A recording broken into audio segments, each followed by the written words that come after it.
Side खबरों के लिए सब्सक्राइब करें फ्लेम मीडिया और उसके बाद बेल आइकन को प्रेस करें ताकि सबसे पहले आपको मिले एक्सक्लूसिव खबरें।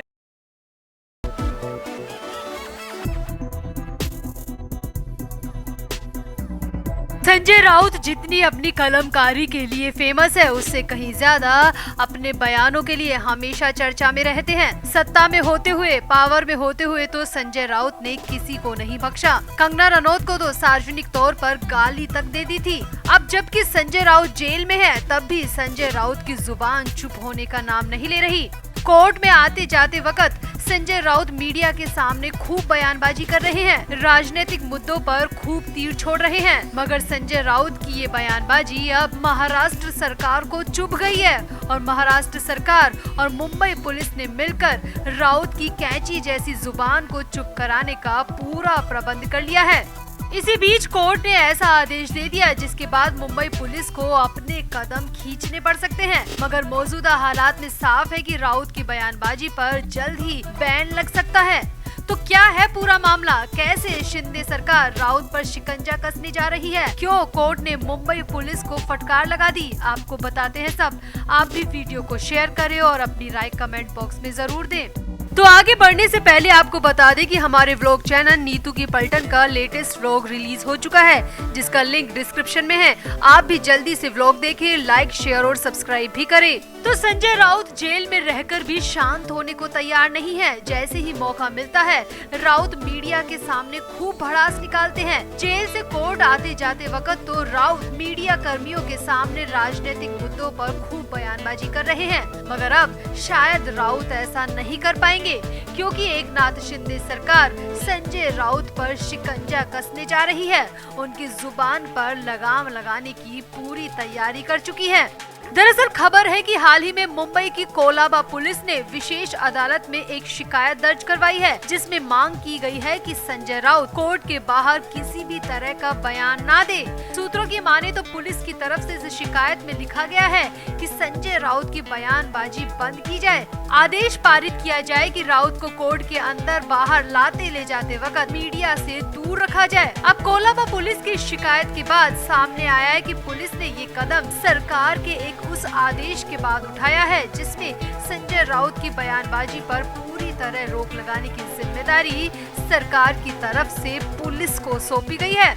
अब कोर्ट में ये शिकायत पहुंची तो पुलिस, सरकार और राउत विरोधियों को उम्मीद थी कि कोर्ट राउत की जुबान पर ताला लगा देगी, मगर कोर्ट ने ऐसा कुछ भी नहीं कहा, बल्कि इस मामले में कोलाबा पुलिस को कोर्ट की तरफ से फटकार भी लगी। विशेष अदालत के न्यायाधीश MG पांडे ने पुलिस से कहा कि संजय राउत अगर कोई बयान दे रहे हैं तो आपको दिक्कत क्या है? अगर इससे पात्रा चौल घोटाला केस में कोई परेशानी आती है तो इसकी शिकायत ED को करनी चाहिए। पुलिस को राउत की बयानबाजी से आखिर आपत्ति क्या है? सूत्रों की माने तो इस पर पुलिस ने कोर्ट में कहा कि संजय राउत मीडिया से लगातार बात कर रहे हैं, राजनीतिक मामलों में तीखी बयानबाजी कर रहे हैं। इससे कई राजनेताओं की सुरक्षा को खतरा हो सकता है और राज्य का माहौल भी बिगड़ सकता है। तो इस पर न्यायमूर्ति देश पांडे ने पुलिस से कहा कि राउत मीडिया से बात कर रहे हैं और सुरक्षा का मामला है और ED की जांच में रोड़ा अटका रहे हैं, तो ED को इसकी शिकायत करनी चाहिए। लेकिन ED को राउत की बयानबाजी से कोई आपत्ति नहीं है।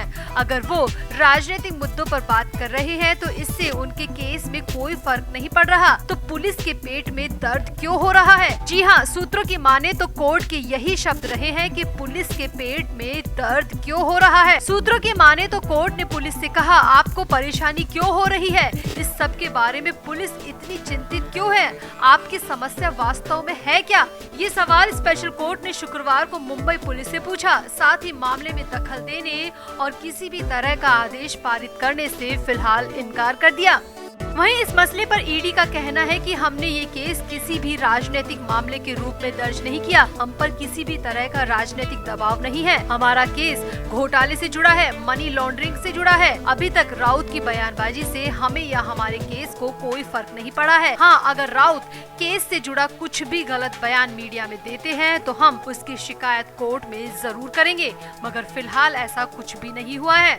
यहाँ आपको बता दें कि पिछली सुनवाई के दौरान संजय राउत ने कोर्ट के बाहर मीडिया के सामने राज्य सरकार और केंद्र सरकार पर तीखा हमला बोला था और दोनों ही सरकार की गलत नीतियों पर सवाल उठाए थे। अब संजय राउत बुद्धिजीवी माने जाते हैं। उनके बयान की राजनीतिक गलियारों में काफी चर्चा रहती है। ऐसे में सरकार पुलिस के जरिए राउत की जुबान पर लगाम लगवाना चाहती है। अब फिलहाल तो कोर्ट ने राउत की बयानबाजी पर रोक लगाने से या उस पर किसी भी तरह का आदेश देने से मना कर दिया, मगर माना जा रहा है कि पुलिस अब इस मामले में सख्ती दिखा सकती है और कोर्ट के बाहर मीडिया को राउत के पास जाने से रोक सकती है, क्योंकि सामने आया है कि पुलिस को सरकार की तरफ से आदेश मिले हैं कि राउत की मीडिया में बयानबाजी बंद करवाई जाए। तो अगर राउत पर कोर्ट आदेश नहीं दे रही तो पुलिस मीडिया पर रोक लगाने का इंतजाम कर सकती है, रोक लगा भी सकती है। अगर मीडिया कर्मी राउत के आसपास नहीं आएंगे तो राउत बयानबाजी दे भी नहीं पाएंगे। तो अब आगे आने वाली सुनवाई में पता चलेगा कि राउत मीडिया में बयानबाजी दे पाते हैं या नहीं।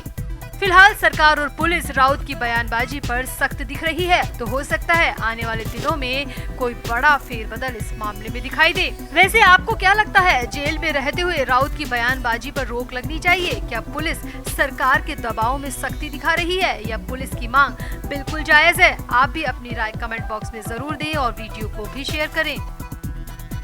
तो आगे बढ़ने से पहले आपको बता दें कि हमारे व्लॉग चैनल नीतू की पलटन का लेटेस्ट व्लॉग रिलीज हो चुका है, जिसका लिंक डिस्क्रिप्शन में है। आप भी जल्दी से व्लॉग देखें, लाइक, शेयर और सब्सक्राइब भी करें। तो देश में हर तरफ दीपावली की धूम देखने को मिल रही है। हर तरफ खरीदारी का और रोशनी का दौर चल रहा है, मगर मुंबई में 3 बड़े राजनेताओं के घर ऐसे हैं जो कि बिल्कुल भी रौनक नहीं है। जी हाँ, संजय राउत, अनिल देशमुख के साथ ही नवाब मलिक के घर में भी अंधेरा छाया हुआ है, क्योंकि तीनों ही नेता जेल में बंद हैं और तीनों ही दिवाली पर भी जेल में ही रहेंगे और तीनों की जेल में ये पहली दिवाली होगी। तो सबसे पहले बात संजय राउत की करते हैं। राउत पूरे अक्टूबर के महीने में हर तरीके की जोर आजमाइश कर चुके हैं, हर तरफ हाथ पैर मार चुके हैं, 3 बार अपने वकील भी बदल चुके हैं, मगर कहीं से भी राहत की खबर उन्हें नहीं मिल रही। दशहरा से पहले भी राउत ने काफी कोशिश की जमानत के लिए, मगर दशहरा तो जेल में ही कटा। उसके बाद लगातार राउत की 10 अक्टूबर, 18 अक्टूबर और अब 21 अक्टूबर को भी जमानत याचिका पर सुनवाई हुई, मगर संजय राउत को अब भी राहत की कोई खबर नहीं मिली है और जो खबर मिली है वो राउत के लिए बड़ा झटका है। तो 21 अक्टूबर यानी कि आज शुक्रवार को हुई सुनवाई में तो राउत की हर तरीके की उम्मीद बिखर गयी, क्योंकि अब तो सैटरडे है, संडे है और फिर दिवाली का लंबा ब्रेक है। कोर्ट में छुट्टियां रहेंगी, लिहाजा राउत को दिवाली जेल में ही मनानी पड़ेगी। 21 अक्टूबर को हुई सुनवाई में कोर्ट ने संजय राउत की जमानत याचिका पर सुनवाई को स्थगित कर दिया और 2 नवंबर तक उनकी न्यायिक हिरासत को बढ़ाते हुए 2 नवंबर को ही जमानत पर सुनवाई का फरमान सुनाया। अब कोर्ट का ये आदेश सुनकर तो संजय राउत की हालत खराब हो गई और कोर्ट से बाहर निकलते हुए राउत की आंखों से भी आंसू निकल पड़े। राउत के चेहरे पर बेचैनी और उदासी साफ देखी गई। कोर्ट से बाहर निकलते हुए राउत अक्सर मीडिया से रूबरू होते हैं, मुंबई में चल रहे राजनीतिक माहौल पर अपनी राय शुमारी भी देते हैं, मगर इस बार कोर्ट की सुनवाई के बाद संजय राउत सीधे जेल की गाड़ी में बैठ गए और मीडिया की तरफ या अपने समर्थकों की तरफ हाथ तक नहीं लाया, देखा तक नहीं, सीधे जेल की गाड़ी में जाकर बैठ गए, जो कि उनके समर्थकों के लिए बड़ा ही दुखदाई रहा।